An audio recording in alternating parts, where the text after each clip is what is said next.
Well, hello there, Three Things with JR fans. Welcome back. It's episode 102.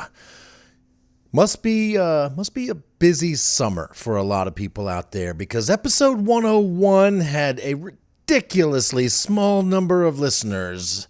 And I don't know why. It was all about Kinky and I going to New York and seeing a bunch of shows. And I guess just maybe nobody cares about that. I don't know. But either way, I hope you're back here now listening to this episode because there's actually some really cool stuff in here, including a chance to win 2 free tickets to opening night of Kinky Boots at Shannon Arts. We are less than a week away. Opening night is this coming Friday. And if you want tickets to opening night, or really any night, keep listening for details on how to win those 2 tickets later in this show. I'm pretty excited about that. 3 things about Kinky Boots coming up later, right after the commercial break. First, though, I would like to get into answering some questions. I posted, rather than post a new episode last week, instead, I just posted a question. Hey, what would you like me to talk about on an upcoming episode of 3 Things with JR? And that post literally had 0 likes and 0 comments on it within 24 hours. So, bummer. I commented on it hoping that would raise it up in the old Facebook algorithm thing. And I finally got some people to see it and to let me know what they'd like me to discuss. So here goes. 2 people posted that they would like me to discuss something. And the first is Felicia Fisher. She is a longtime listener. As far as I know, she listens to every episode. She regularly hits me up. She works at Crutchfield, and I am always welcoming Felicia's feedback because she listens to every episode, and it's kind of awesome. So here's what she suggested I talk about on this episode. She said, discuss the gender bias against women in the consumer electronics field, or whether you will be attending the Bert Kreischer Show in October at John Paul Jones Arena here in Charlottesville, or how you feel about some of the newer albums from bands we normally think about as classic rock, like the Scorpions or AC/DC, etc. Cool. 3 things. I like it. I like it, Felicia. You came up with 3 things for me to talk about, and I am going to talk about all 3. We'll start with the last thing first. AC/DC has a new album out. I didn't know that. I went to Spotify and found they do. It's relatively new. It's a couple years old now. Their last album, Power Up, came out in 2020.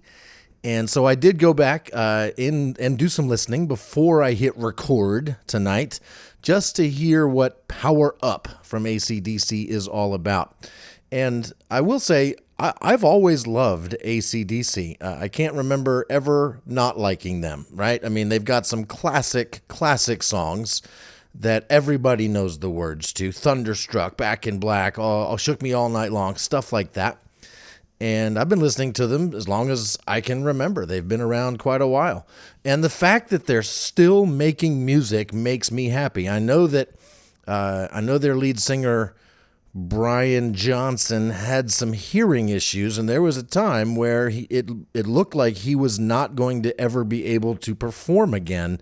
Something happened. I think he had some sort of surgery or something, an implant or something that made it possible for him to hear well enough to sing. And, well, sing to scream. How about that? To scream. And that's great. The fact that he's able to do that is fantastic. Now, I went ahead and listened to, on that album, on Power Up, the most listened to song on that album is Shot in the Dark. And it's on Spotify, it's been listened to 64 million times in the last, since it came out 2 years ago. So I went and re-listened to it, and I think I have heard this before, but like most of the songs on this new album, I don't remember it. I figure if it's good enough, if AC/DC's new album is good enough, it is going to just sort of naturally find its way into my life. I will hear it somewhere on a TV show. It'll pop up in my Discover Weekly on Spotify. Enough people will recommend it, something like that. But really, that hasn't happened. And in listening to that song, their main song, this is probably the single, Shot in the Dark, yeah, it's solid AC/DC. It's got the guitars. It's got a killer guitar solo. I wish it was a little longer. It's got Brian Johnson screaming, but what it's about, I don't remember. It's not iconic enough. It's not unique or different enough to stand out from all of the other AC/DC music. So it's awesome. I think it's great. It is perfect background music if you like AC/DC. It sounds exactly the way you want it to. It's just not special enough. It's not Back in Black enough or Dirty Deeds enough. I want it to be a little bit more catchy. But is it great? Yeah, it's AC/DC in 2020. Hell yeah, I'm all for it. The Scorpions. Now, I was never a huge Scorpions fan, had no idea if they had a new album out. Sure enough, they do. In fact, it's a 2022 release. It's called Rock Believer. And the title track, I went and listened to that, and it's pretty stock hair rock ballad type stuff. It's decent. The most listened to Scorpion song on Spotify, though, is not of any of these new songs. It's Winds of Change. Now, since I have never been a huge Scorpions fan, I'm not even really, I couldn't have told you what their biggest hit was. But it does remind me, I did listen to an entire podcast about the Scorpions just about a year or so ago. And specifically about that song, Winds of Change. And the podcast was by a guy named Patrick Radden Keefe. He's a journalist. There's 8 episodes plus some bonus content to go along with it. And the entire show is all about whether or not the song Winds of Change was written by the CIA to help end the Cold War. Yeah, seriously. Check it out. It is a fun show, and the Patrick Radden Keefe does some serious investigative journalism, including talking to the lead singer of Scorpions about whether or not it's even possible that the CIA had anything to do with writing the song Winds of Change. It's a crazy story, and it's a really fun podcast. I highly suggest you check it out. Just search for Winds of Change on your podcast player, and it will come up. It's by Patrick Radden Keefe. So I highly recommend that. The new album, it's fine. I had it on for the last half an hour or so while I was writing down ideas for this podcast, and it never once made me want to change the channel. So that's a lot, since I'm not a huge Scorpions fan to begin with. On to Felicia's next question. Will I be attending the Bert Kreischer show in October? Now, for those of you not in the comedy sphere, Bert Kreischer is a A-list comedian. He is huge. He sells out arena-type places, large places, big venues. He travels on an airplane. He makes a lot of money. He's had a show on Netflix, many specials, and he is a pretty great comedian. I am a fan. I first watched one of his specials while I watched it on an iPad while I was working out. I was in the middle of ACAC, that's a gym here in Charlottesville. I had his special on my iPad with some headphones on, and I was like on a treadmill or an elliptical or something. I had to stop watching the special because I couldn't breathe because I was laughing so hard. It was absolutely hilarious. I had never really seen him before that. I had heard of him. That's why I was watching the special, and I've been a fan ever since. Again, for anybody that doesn't know, he's kind of He's a bigger dude, got a little bit of a beer belly. He talks a lot about how much beer he drank, so he's earned his beer belly, and he puts it on full display when he gets on stage. The first thing he does is he takes his shirt off, and he does his entire comedy show with no shirt on for no apparent reason other than it's kind of funny to do that. Bert Kreischer coming to JPJ in October. I didn't know that. Will I be going? Probably not, but mainly just because I'm not a big enough of a fan to like pay my money to go see him. I like him, but I will consume his comedy on my iPad while working out or not. That's just not because I'm against him I like him, but it's just not good enough for me. It's got to be something great to get me to go to the show. Now, if somebody gives me tickets, I'm there. If somebody wants to go and talks me into it, that could happen. But am I going to seek it out? Probably not. I've just got a lot of things to do, and so it's just not high priority enough. Now, another thing about Bert Kreischer, most people probably don't know, unless you happen to be a huge Bert Kreischer fan or a disc golf fan, but Bert Kreischer is actually really into disc golf, one of my other passions. He's posted a lot about it on his social media, him and his friends doing fun disc golf stuff. He's got a bag of discs. He's been out to throw with some professional disc golfers, which is great. Having somebody that's not associated with disc golf getting into it and posting about it, it's good for the sport. Frankly, it's good for Bert. I mean, he needs a wholesome activity that gets him a little exercise anyway. So good for Bert with the disc golf. Keep it up and keep the jokes coming. His whole routine about being called the Machine on a college trip to Russia is hilarious. Kind of reminds me about the Scorpions and that podcast. So check it out. Bert Kreischer, he's great.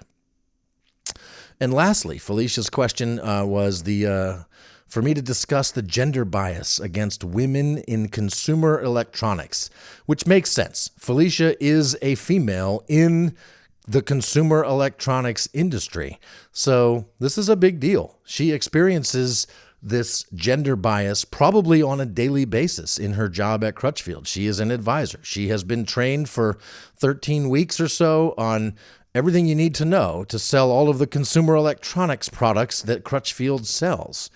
And she probably has to deal with a plethora of customers, some that have no gender bias, but some that do. And it's unfortunate, but this is a thing that females have to deal with. And mostly the gender bias against women in consumer electronics comes from that small segment of the public that is somewhat ignorant and or just totally sexist. I don't personally see it from within the industry. Now, it's probably there within the industry, but in my position, I don't see it much. Maybe if I worked like in a small retail environment or at a more typical company than Crutchfield, I'm sure I would see more examples of men knowingly, maybe ignorantly discriminating against women. But in the Crutchfield universe, where I spend the bulk of my time and have for the last 26 years, I only see it really from our less enlightened customers, which I put into two buckets. And I've talked to many women that take calls at Crutchfield about this, and I think most of them will agree with the two buckets theory that I have. There's two buckets of customers that are maybe a little tougher to deal with for the females in consumer electronics. One bucket of people, these are guys, pretty much 100% of them are guys who call wanting help with their purchase. Maybe they're looking for a car stereo or an amplifier or a subwoofer or a home theater system or a new TV or a camera. And when a female answers the phone, their initial thought, because of their upbringing, because of the females they've known, because of their maybe unenlightened family, could be, it doesn't occur to them that a female would know everything they need them to know. They just don't realize that that's a thing. So they just naturally assume that they're not talking to an expert, and they maybe ask, hey, can I talk to an expert? Maybe they assume that the person that answered, because the voice is female, is a secretary or an administrative assistant that maybe can get them over to somebody who knows what they're talking about. This happens. I've heard this on phone calls, and it's actually fairly common. The good news about this bucket of people is that it's simply ignorance. It's not outright blatant sexism or gender bias. It's just ignorance. They just don't realize that a woman could actually know all the same stuff that a man could know. And as soon as they realize that that is a possibility, they're cool with it. They're like, oh, sweet, you know your stuff, you can help me. And it's just a matter of them having some sort of epiphany. And I have heard female advisors at Crutchfield help guys through it and over that ignorance. And and by the end of the call, those guys are putty in those women's hands because they like it. All they wanted was somebody that could help them. Then they ended up with somebody that could help them. And it just was a surprise to those people that it could have been a woman. And how cool is that? So that bucket of people, all right, we can talk them through it and good to go. When I say we, the females can talk them through it.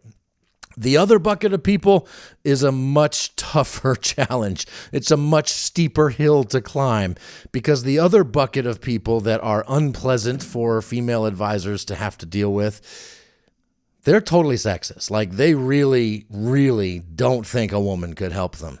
They're assholes and they put it on full display. And there are some female advisors at Crutchfield who have and are good at talking those people through it. But sometimes there just isn't talking them through it. They refuse to be helped by a female or to even entertain the idea that a female could be knowledgeable at an expert level to help them. And either that or they're just, perverts. There's also that, I put those people in this same bucket.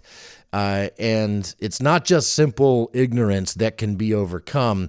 It's active sexism, and it's a little tougher to deal with. And it sucks for our female advisors to have to deal with that. At Crutchfield, we do a lot to support those female advisors, and in having to deal with that, they have a lot of tools at their disposal. I'm not going to go into detail on every way that we give those females the power to deal with those as appropriately as possible. But I suffice it to say, the last thing we want is any of our sales advisors or any employees at Crutchfield to be made super uncomfortable or to be made to feel horrible at work. And we give them the power to get out of those situations and to support them even during and after the fact. So it sucks that it happens, but that's how I typically see the gender bias rearing its ugly head in consumer electronics. Is it happening on the corporate side, in the manufacturers and the retailers? It's probably there, but not so obvious to me, just maybe because I'm a white male and it's just not so obvious to me, that's all. But I'm sure it's there. So good question, Felicia. Thank you for posting something there for me to talk about. We actually have another person who has asked me to talk about something, and this one's not going to take long. It's a quick one. Kerry Finnegan, who is a longtime listener to the show. I know him from disc golf. We are friends. I play disc golf on a regular basis with him and his kids, and he started listening to the show a year or so ago, and I think he did that thing where he listens at the beginning from like episode 1 and is I don't know if he's caught up yet, but if he is, he'll be listening to this right away. And Kerry, on my Facebook post that didn't perform all that well, that didn't generate a lot of comments, when I commented and said, "Hey, what's up with this? Nobody liked or commented on this at all." Kerry said, "You could discuss how we've been trained now by social media that if a post doesn't have a picture, we skim by it without fully reading it. So we think it's a post announcing a new episode instead of a post asking a question, or maybe that's just me." Clearly, not just you, Kerry. Nobody liked or responded to this post until I commented on it to raise its ranking in the algorithm. So Lesson learned. Maybe next time I'll do one of those posts with like the bigger font and the funky shiny colors, or maybe an actual picture or something like that, to provide a little bit of eye candy, something to get your attention so that you realize there's something here and maybe you should read it, and maybe there's a call to action that might actually be kind of cool. So there you go. So yeah, point taken, Carrie. Thank you very much. We're going to take a quick break. We'll be right back, and I will give you my 3 things about Kinky Boots, the new show premiering at Shannon Arts. It's the first time this show's been done anywhere outside of Broadway, certainly anywhere in this region, in Central Virginia. Shannon Arts jumped on it, and I am so happy because I was in love with this show for years, and I am super excited to be a part of it. And I want to tell you 3 things about Kinky Boots right after this quick commercial break. Nothing I can say. Change your mind and stay. So I'll see you later today.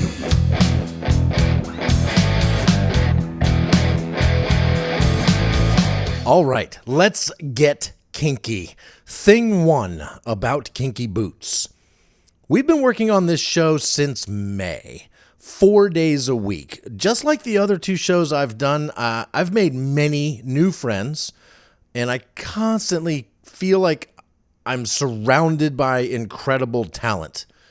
Like, I'm probably one of the least talented people in this cast. There are people who can sing their asses off, who can dance like crazy, who can quick change 20 times, maybe not 20, but a lot of times, who can dance and sing in high heels. And I'm surrounded by a ton of these people, and there's a lot of people involved. In fact, that's the main thing here on this thing 1 is just how many people it takes to put on a production like this. And this is at the community theater level, right? Where everybody involved here at Shannon Arts is volunteering their time because they love this show so much. And every single person has a job to do, a different job. And we've all put in the work to make this show as awesome as I had hoped it would be. I've been excited to do this show ever since I saw the audition post pop up on Facebook, and now there's literally just a few days to go till opening night, and I can honestly say I'm more excited now than ever. We are fully into tech rehearsals, which means the mics are on, the costumes are on, the set is pretty much complete. The prop table is full of all the props, and spoiler alert, I finally have my kinky boots, and I know how to walk in them. So I'm so excited about this, and it's all coming together. It really, really is. To see the full look and feel and sound of this show, it makes me so happy because this show is so good, and because every single person involved is really putting their heart and soul into making it awesome.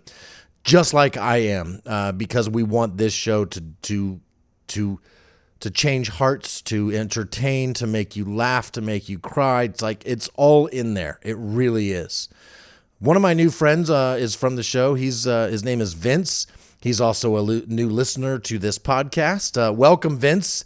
And Vince, just like Carrie, he's doing it right. He started from the beginning just a couple days ago when I told him I have a podcast. And he went and started episode 1. And the next time I saw him at our next rehearsal, he came back and said, all right, I've listened to 4 episodes, and it's great so far. I'm going to keep going.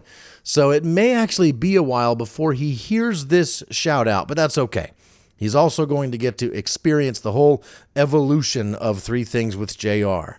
This show started, it's almost 3 years now. It started with the pandemic and as an outlet since I couldn't go out and do stand-up comedy. And now it's just a thing I do every week where I tell you what's on my mind. And some of you listen and some of you tell your friends, and more of you should do that. Vince is a new follower of 3 Things with JR. Welcome, Vince. Whew. Thing number 2, about Kinky Boots. The audience is already showing up. Shannon Arts has sold over 800 pre-sale tickets total for all 6 performances. That's as of today, Sunday, August 7th. That's the number they threw out at us today. And apparently, that's way more than normal for Shannon Arts shows, which is really, really exciting that there's people that want to see this show. And makes me excited because we are going to perform before packed houses every night.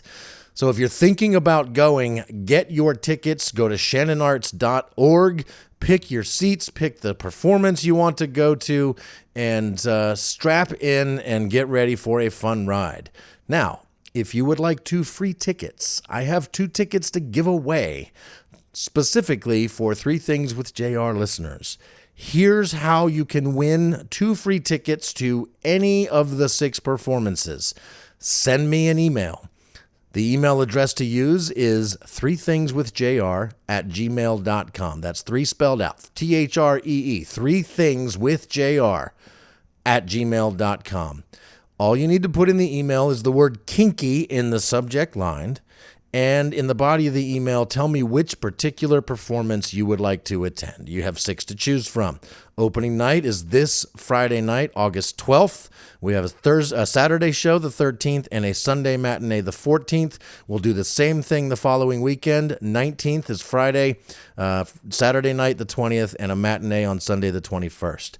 I will pick one winner randomly from all of the submissions. That winner will get 2 tickets. The email has to be in my inbox by Wednesday, August 10th at 4 p.m. That's not very long from now, so you need to act quickly if you want a chance to win these 2 tickets. It's also why this show came out Monday morning instead of Tuesday morning, to give you a few extra days to get your submission in. So August 10th, Wednesday, this Wednesday at 4 p.m., the opportunity closes. I will randomly pick a winner, and I will be in contact with you about picking the show you want to go to. I'll let you know how to get your tickets. So go ahead, send the email right now. I'll wait. No, I won't. I mean, this is a podcast. You can do it while you're listening. Plus, I'm off doing something else now anyway. So do it as soon as you get to wherever you're driving to right now. That's the best way. Thing number 3. You change the world when you change your mind. This is actually one of my lines in the show, and it really resonates with me. My character, Don, goes through a bit of a transformation in this show. And I think he represents the everyman, a lot of regular people that especially may not be super open-minded. So if you know somebody that may not be super progressive in their thoughts and their actions, assure them they will be represented in this show. And maybe you don't tell them this part, they might even experience the same epiphany that Don does in the show. See, Don, my character, is a bit of a bully. He's kind of an asshole, and I am not. And so I've had to go find my inner jerk to play this guy. And it's not been easy to do because I hate not being nice. And I have to be not nice a little bit in this show. Just the idea that my character Don's mind could be changed, spoiler alert, makes this role extremely rewarding for me to play. And I hope for the audience as well. I hope there's people in the audience that see themselves in Don at the beginning of the show and at the end of the show. That would be amazing, because this show will help you understand things that you might not have understood before, all through the power of shoes, the most beautiful thing in the world. There you go. 3 things about Kinky Boots. Thank you so much for listening to my show. I am probably not going to be posting in the next couple weeks just because we are into tech rehearsals and shows, and things are busy these days. So I'll probably be back in a few weeks when this is all. I've actually got some vacations coming up. It could be a little while. I'll see if I can work an episode in here and there, but for the most part, this might be it for a month or two.